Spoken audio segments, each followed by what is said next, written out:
నమస్తే. శ్రీ పరంజ్యోతి భగవతి భగవాన్ అద్భుతం. ఇది ముంబైకి చెందిన శకుంతల కోటియన్ గారి అనుభవం. నేను ముంబైకి చెందిన శకుంతల కోటియన్ను.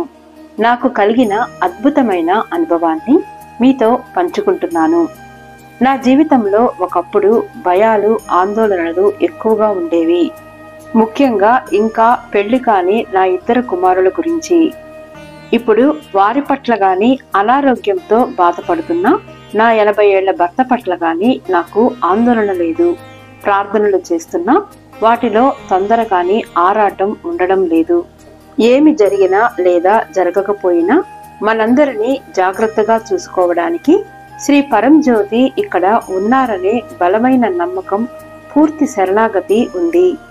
గతాన్ని మార్చడానికి ఎటువంటి ప్రయత్నం గాని లేదా భవిష్యత్తులో ఏమి జరగవచ్చో అనే దానిలోనికి మనస్సు నన్ను తీసుకెళ్లడం గాని లేదు.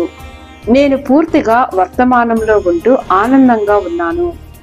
నా జీవితాన్ని ఎవరి జీవితంతోనూ పోల్చుకోవడం లేదు. నా లోపల కోపం, ద్వేషం, పగలాంటి భావాలు మిగలలేదు.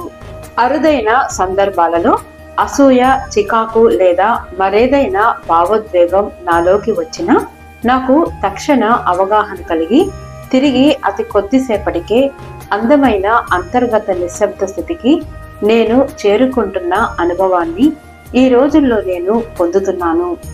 ఇతరుల పట్ల కరుణ, సున్నితత్వం చాలా పెరిగాయి. క్షమాపణ చాలా త్వరగా జరుగుతున్నవి.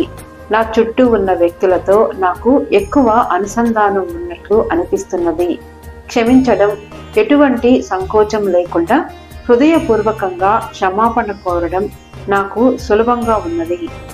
మొక్కలు, పక్షులు, జంతువులతో నాకున్న అనుబంధం మరింత బలంగా, గాఢంగా మారింది. వాటికి ప్రతిరోజు ఆహారం పెడతాను. ఇటీవల శ్రీ పరంజ్యోతి నన్ను అత్యున్నత ఆధ్యాత్మిక స్థితిలోకి తీసుకెళ్లారు. ఆ స్థితిలో నేను అనే భావన లేదు. అపారమైన ఆనందం మాత్రమే ఉంది. నేను కృతజ్ఞతతో నిండి ఉన్నాను. ఇప్పుడు నాకు లోపల ఎటువంటి అంతర్గత సంఘర్షణ లేదు. అందువల్ల నేను 75 ఏళ్ల వయసులోనూ నా శక్తి చాలా ఎక్కువగా ఉంది.